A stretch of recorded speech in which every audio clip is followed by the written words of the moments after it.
अरे mid term exam आने वाला है भाई, तैयारी चल रही नहीं चल रही है? क्वेश्चन कर रहे हो नहीं कर रहे हो? एसएसटी में मार्क्स अच्छे लाने नहीं लाने? तो सर अगर मार्क्स आपको अच्छे लाने हैं, मिड टर्म की तैयारी बढ़िया से करनी है, तो भैया मेरे साथ जुड़ जाओ। आपके जो भी इंपॉर्टेंट क्वेश्चंस आपके एसएसटी से, हर एक चैप्टर के इंपॉर्टेंट क्वेश्चन यहाँ पे मैं कराने वाला हूँ। सीरीज स्टार्ट हो चुकी है, पहले 2 चैप्टर के हो चुके हैं, 3 चैप्टर के, एंड आज हमारा चौथा चैप्टर इलेक्शन चैप्टर होने वाला है। इसके मोस्ट इंपॉर्टेंट क्वेश्चन यहाँ पे कराने वाले हैं, जो कि आपके 3 नंबर में या 5 नंबर में आपके एग्जाम में आ सकता है सर। तो सर आपको कहीं जाना नहीं है, आपको कोई ऐप डाउनलोड नहीं करना, कोई बैच नहीं खरीदना, आपको सिर्फ यूट्यूब पे आ जाना है।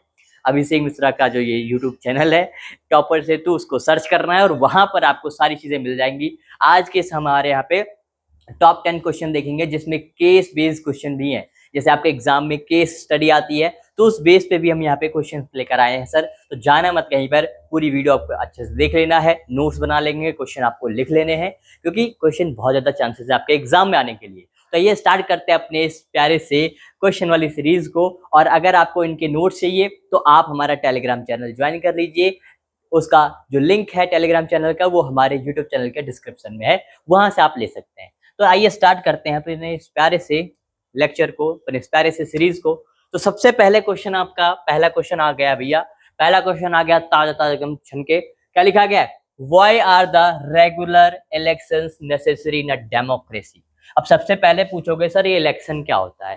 तो इलेक्शन सर वही होता है कि जहां पर हम क्या करते हैं, इलेक्शन कॉन्टेस्ट करवाते हैं। पॉलिटिकल पार्टी क्या कराती है? इलेक्शन कॉन्टेस्ट करवाती है, वहां पर हम अपने रिप्रेजेंटेटिव को चूज करते हैं। ठीक है, तो जहां पर हम अपने रिप्रेजेंटेटिव को चूज कर रहे हैं, उसी को हम क्या बोलेंगे? इलेक्शन बोलेंगे। अब यहाँ से आपसे क्वेश्चन पूछा गया है सर कि why are the regular election necessary in democracy?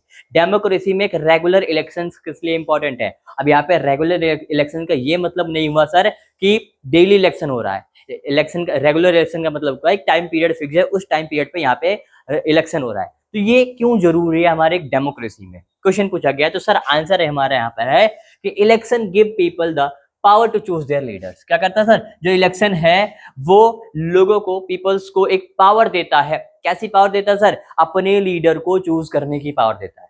क्या देता है? अपने लीडर्स को चूज करने की पावर देता है इलेक्शन। अगर इलेक्शन ना करवाए तो ये पावर लोगों तक नहीं पहुंचेगी। दूसरा क्या है? दे ensure accountability of the government. ये अकाउंटेबिलिटी ऑफ गवर्नमेंट को इंश्योर करती है। अब बोलोगे सर सर सर ये अकाउंटेबिलिटी क्या होता है सर? तो मैं बोल रहा हूँ सर, अकाउंटेबिलिटी का मतलब ये हुआ कि जो गवर्नमेंट है वो यहाँ पे लोगों के लिए जवाबदेही होगी। मतलब अगर काम नहीं करेंगे तो आप उसे हटा सकते हो। ठीक है, दूसरा क्या हुआ? तीसरा सर कि they provide peaceful way of change the government. और जो इलेक्शन होता है, देखो पहले के टाइम पे क्या होता था कि अगर एक राजा है उसको चेंज करना था, तो दूसरा राजा जा सके उससे पहले लड़ाई करेगा, युद्ध होगा, वॉर होगी, लंबी समय तक धाए धाए धाए धाए धाए धाए चलता रहेगा।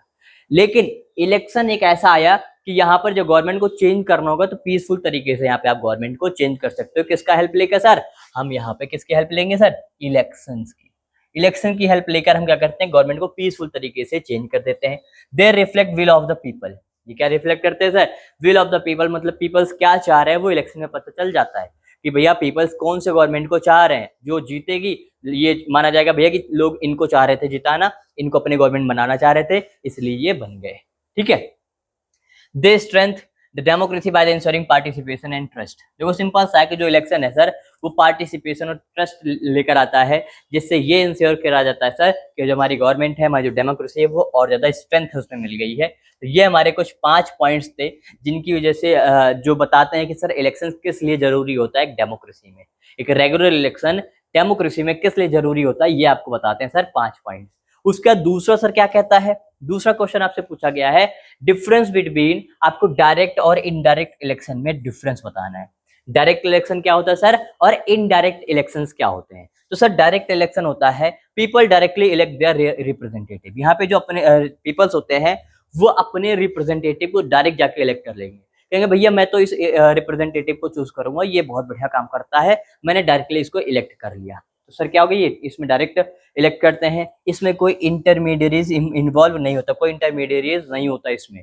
जैसे हमने देखा लोकसभा इलेक्शन, अब लोकसभा इलेक्शंस में जो लोकसभा इलेक्शंस में जो एमपीज होते हैं वो उनको आप डायरेक्ट इलेक्ट करते हो ना, जो लोकसभा इलेक्शन होता है तो वहाँ के जो मेंबर्स होते हैं उनको आप डायरेक्ट इलेक्ट करते हो कि भैया मैं जाऊंगा, मेरे एरिया के ये लोग हैं, मैं जाके इनको वोट दे दूंगा, ये जीतेंगे। तो डायरेक्ट इलेक्शन ये हुआ। लोकसभा का इलेक्शन जो होता है सर वो डायरेक्ट इलेक्शन होता है। वहाँ के जो लोकसभा में जितने भी लोग बैठते हैं वो उसको उन्होंने उनको आपने डायरेक्ट इलेक्ट किया है। ठीक है, तो ये हो गया हमारा सर डायरेक्ट इलेक्शन। अब इनडायरेक्ट इलेक्शन क्या होता है सर? तो इनडायरेक्ट इलेक्शन होता है people do not elect the final representative directly. यहाँ पे जो फाइनल रिप्रेजेंटेटिव होता है उसको आप डायरेक्ट इलेक्टेड नहीं करोगे। यहाँ पर क्या होगा कि जैसे देखो डायरेक्ट में जैसे एक इंसान था, ठीक है,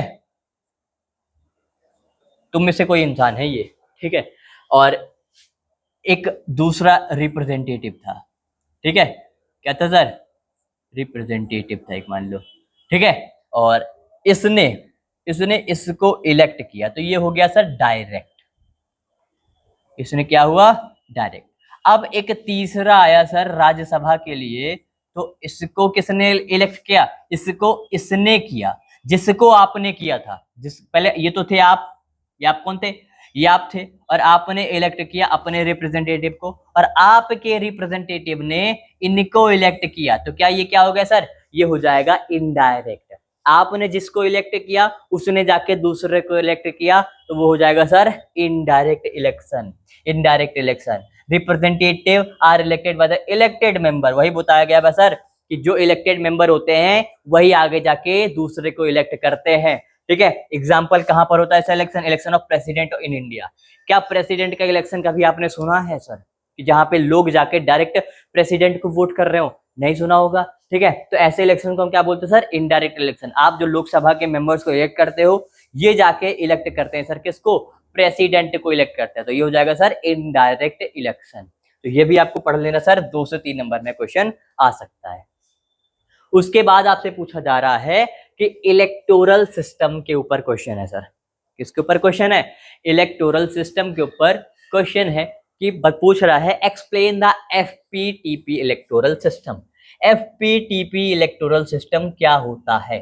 तो FPTP electoral system mainly India में फॉलो किया जाता है। अब इसका फुल फॉर्म क्या होता है सर? तो first past the post system. क्या होता है sir? First past the post system.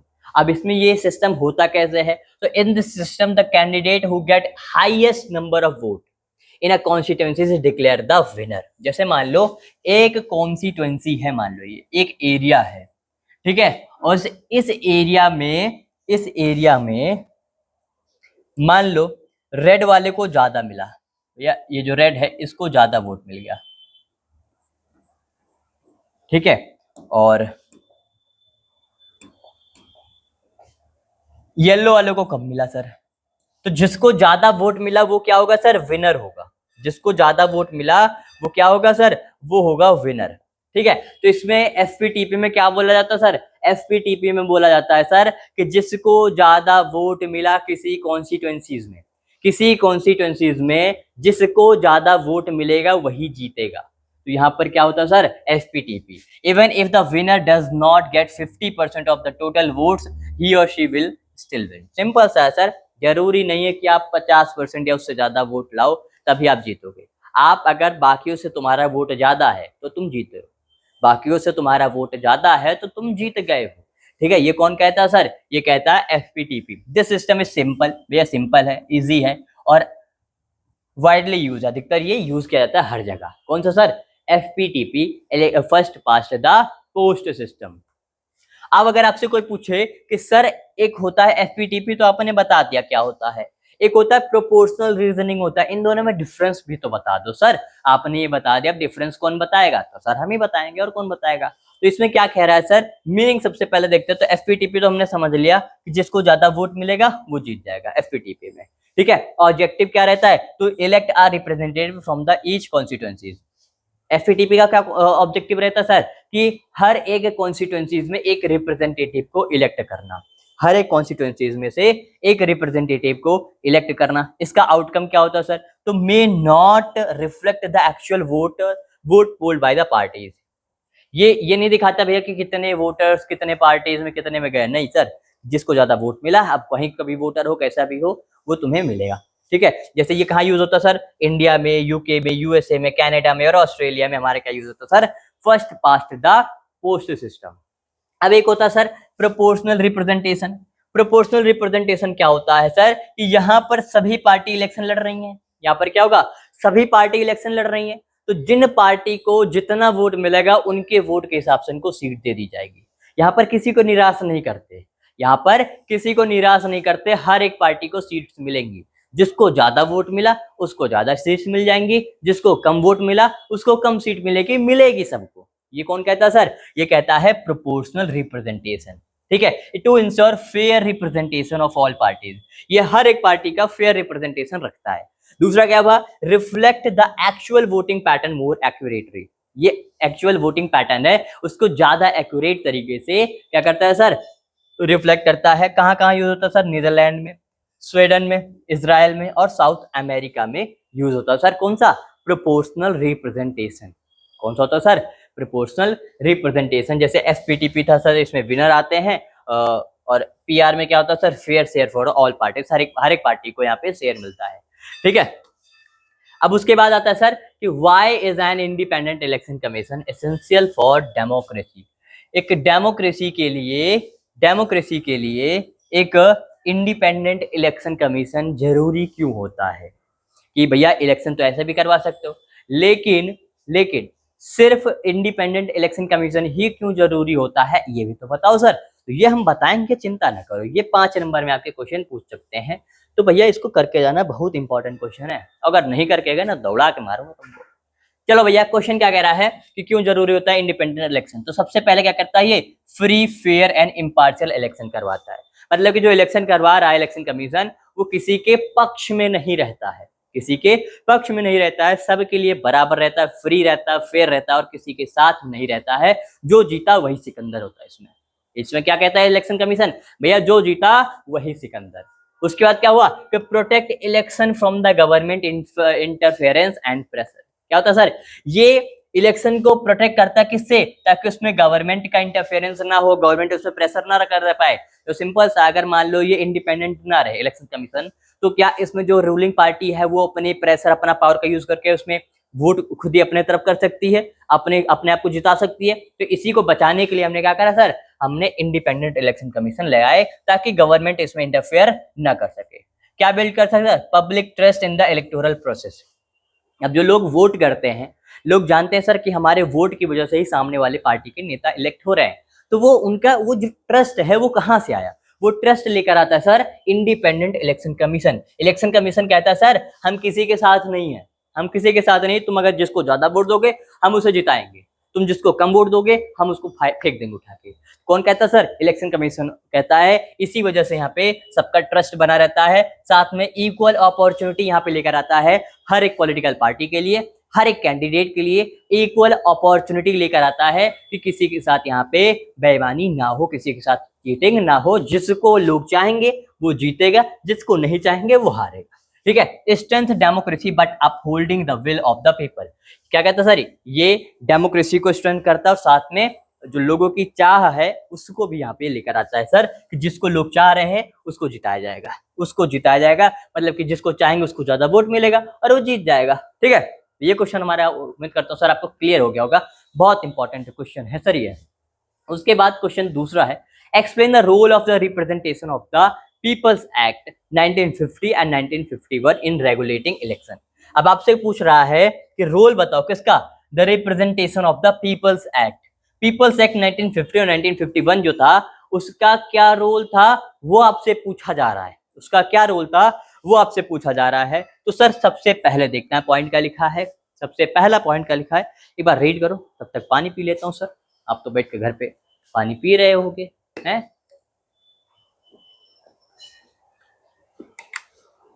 हाँ भाई चलो,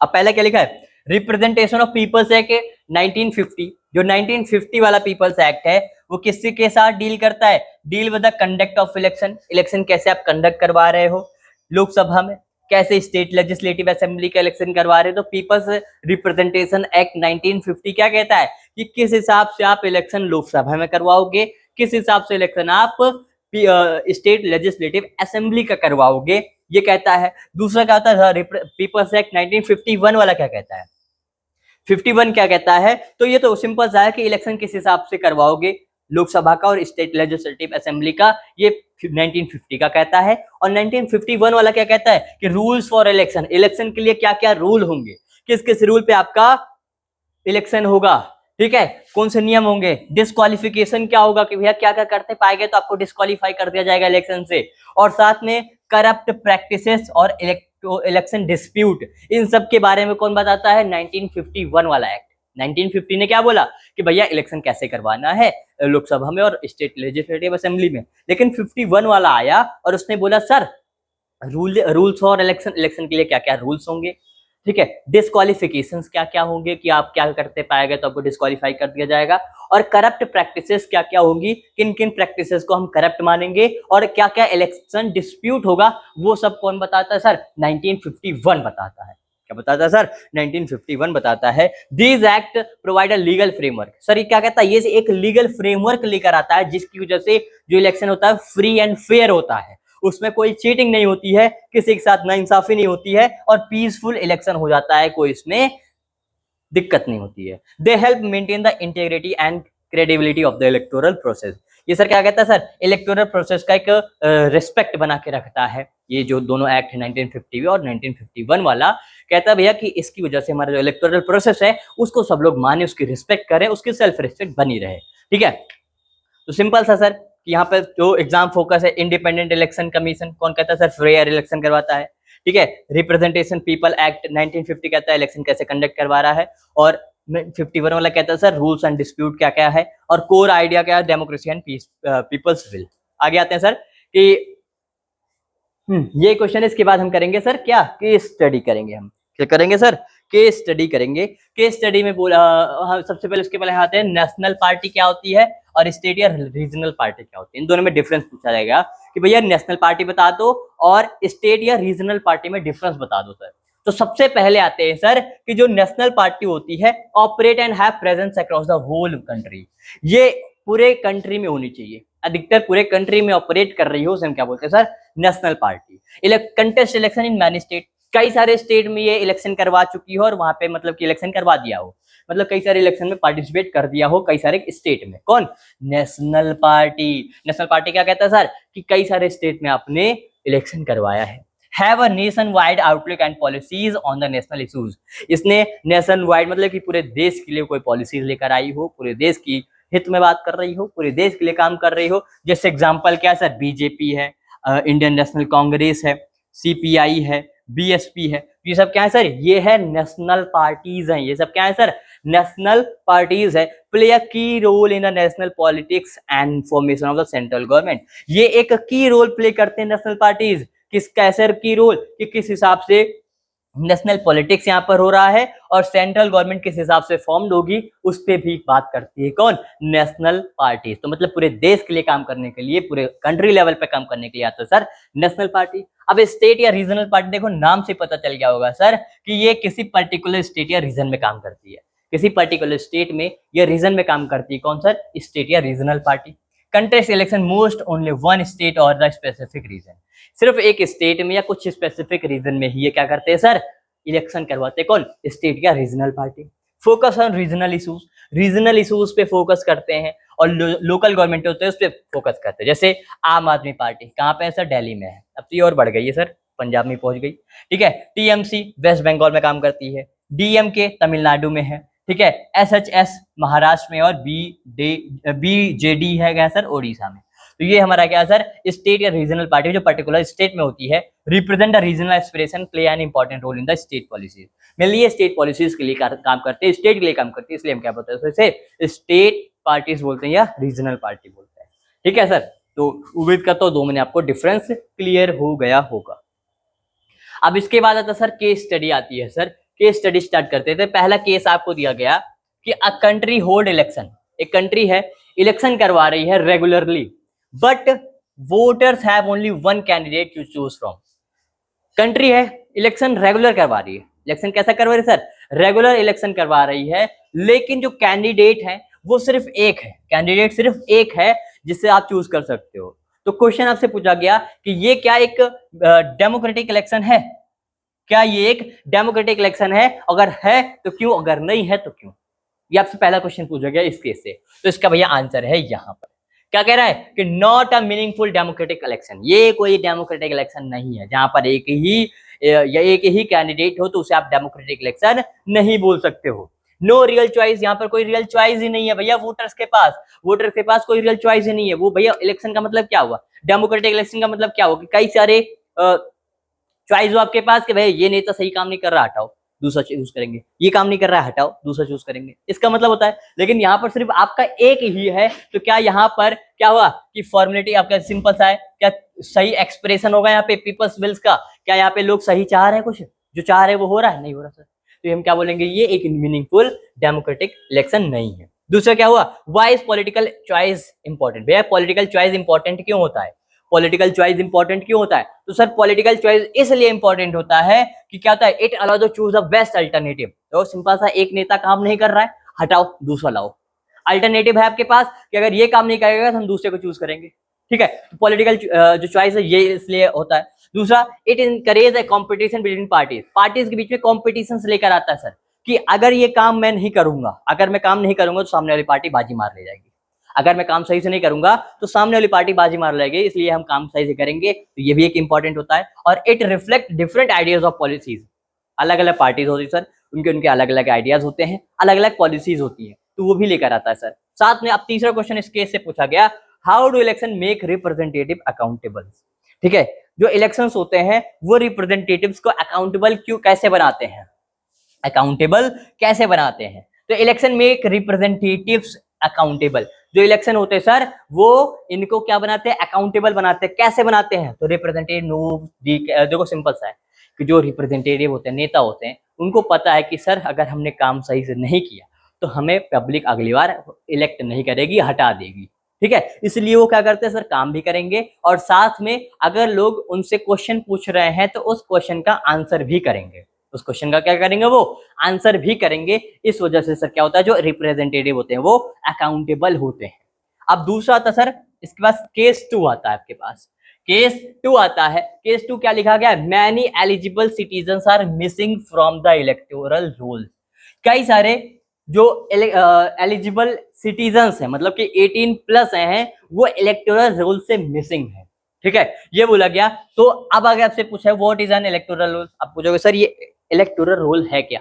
केस तो आपने दे दिया कि कई सारे वोटर्स इलेक्टोरल रोल से मिस हैं, तो इलेक्टोरल रोल्स होता क्या है, तो बोलोगे सर सबसे पहले इलेक्टोरल रोल क्या होता है, it is a official list of the eligible voter in a constituency. ये बोलता है सर एक ऑफिशियल लिस्ट होता है कि जिसमें सारे जो एलिजिबल वोटर होते हैं उनके नाम लिखा होता है। हाँ भाई राम, श्याम, गणेश, महेश, सब लोग हैं ना यहाँ पे, ठीक है। तो यहाँ पर इलेक्टोरल लिस्ट होती है, ऑफिशियल लिस्ट होती है जहाँ पे एलिजिबल वोटर्स होते हैं। तो कई सारे ऐसे एलिजिबल वोटर होते हैं सर कि जो इन इलेक्टोरल रोल से क्या होते हैं, मिस होते हैं, उनका नाम ही नहीं होता है। वाई इट रिविजन इंपॉर्टेंट, भैया इसका रिविजन इंपॉर्टेंट क्यों है, तो रिविजन इसलिए इंपॉर्टेंट होता है ताकि एक्यूरेट इंफॉर्मेशन रह सके, नए देखो एक्यूरेट इंफॉर्मेशन रह सके, ताकि जो नए एलिजिबल वोटर्स हैं वो ऐड हो जाए। भैया सिंपल सा, एक बार पहले के टाइम पे हमने बना लिया मान लो लिस्ट, और इसमें आपके दादा परदादा का नाम रहा, आपका नाम ही नहीं है, आपका पापा का नाम नहीं है, क्या बताओ आप यहाँ पे कोई एक्यूरेट इंफॉर्मेशन है, नहीं। तो इसलिए हर साल ये बनता है लिस्ट, ये हर साल बनती है ताकि जो नए एलिजिबल वोटर्स हैं उनको ऐड कर दिया जाए, और जो डिसीज और जो इनएलिजिबल नेम्स हैं, डिसीज मतलब कि जो निपट गए हैं, जो चले गए ऊपर, तो उनको हटाओगे आप लिस्ट से, क्या ऊपर से आएंगे वोट देने, नहीं, ठीक है। और साथ में कि why institution responsible for the electoral administration, institutions कौन सा इंस्टीट्यूशंस, विच इंस्टीट्यूशन यहाँ पे पूछा गया है कि कौन सा इंस्टीट्यूशन इन सब प्रोसेस के लिए रेस्पॉन्सिबल होता है, तो सर वो होता है हमारा election commission of India. Election commission of India in सभी काम के लिए रेस्पॉन्सिबल होती है। अगर इसमें से कोई काम नहीं होता है तो आप जाओगे किसको पकड़ोगे, इलेक्शन कमीशन ऑफ इंडिया को पकड़ोगे, बोलोगे तुम्हारी वजह से काम सही नहीं हुआ, चलो भैया तुम घर, ठीक है। अब केस आता 3, केस 3 आपसे क्या कह रहा है कि different political parties receive different percentage of vote but win different numbers of seat. क्या कहता है कि अलग अलग पॉलिटिकल पार्टीज है सर, अलग अलग परसेंटेज ऑफ वोट मिलते हैं, लेकिन अलग अलग नंबर्स ऑफ सीट मिलती है उनको। ये सिंपल सा, कहीं पर देखा जाता है कि विनिंग परसेंटेज उनका ज्यादा है, वोट परसेंटेज उनका ज्यादा है, लेकिन सीट्स उनको कम मिल रही है, तो वो क्यों होता है ऐसा, ठीक है। तो क्वेश्चन पूछा गया which electoral system could produce such outcomes, ऐसा कौन सा सिस्टम है जो इन टाइप के आउटकम्स को प्रोड्यूस करता है सर। तो सबसे पहले क्या है कि एफपीटीपी। एफपीटीपी कहता है कि इस तरह के जो आउटकम से वो प्रोड्यूस करता है, मतलब कि इस तरह से नंबर्स ऑफ सीट्स या वोटर्स नहीं है कि जहां पर आपको ज्यादा वोट मिला है वहां पे आप जीतोगे, जहां पे कम वोट मिला है वहां पे आप नहीं जीतोगे। पीआर सिस्टम क्या बोला जाता है सर, प्रोपोर्शनल रिप्रेजेंटेशन में क्या बोला जाता है, सीट्स यहाँ पे वोट परसेंटेज के हिसाब से दिया जाएगा, आपको कितना परसेंट आपको वोट मिला उस हिसाब से आपको सीट्स मिलेंगी। और दूसरा क्वेश्चन पूछा गया एक्सप्लेन एफपीटीपी एंड प्रोपोर्शनल, ये तो हमने पढ़ लिया भैया, दोनों हमने पढ़ लिया है कि एफपीटीपी क्या होता है, प्रोपोर्शनल रिप्रेजेंटेशन क्या होता है। उसके बाद which system use in Lok Sabha election, आपके लोकसभा इलेक्शन में कौन सा यूज होता है सर, तो हमारा जो इंडिया का लोकसभा इलेक्शन होता है वहां पे एफपीटीपी सिस्टम यूज होता है, first past the post system use होता है। तो इसके साथ हमारे important 10 important most important question हमारे यहाँ पे डिस्कस कर लिया हमने, और इसके बाद हमारा दूसरा चैप्टर होने वाला है। तो सर जाना मत कहीं पे, चैनल के साथ जुड़े रहना यार, और उम्मीद करना, इतना विश्वास रखना कि आपका मिड टर्म एग्जाम बहुत बढ़िया से होने वाला है सर, कहीं पे कोई दिक्कत नहीं आने वाली है, सारे क्वेश्चन यहाँ पे डिस्कस कर लेंगे। और एक बार ये सारे चैप्टर वाइज हो जाए फिर उसके बाद कंप्लीट एसएसटी का मैराथन लाइव लेकर आएंगे, और जुड़ना होगा आप सभी को, प्रॉमिस करके जाना यहाँ पे कमेंट सेक्शन में, ठीक है। मिलता है अगले लेक्चर के साथ, तब तक ध्यान रखना और अपने भाई का ध्यान रखना। Thank you.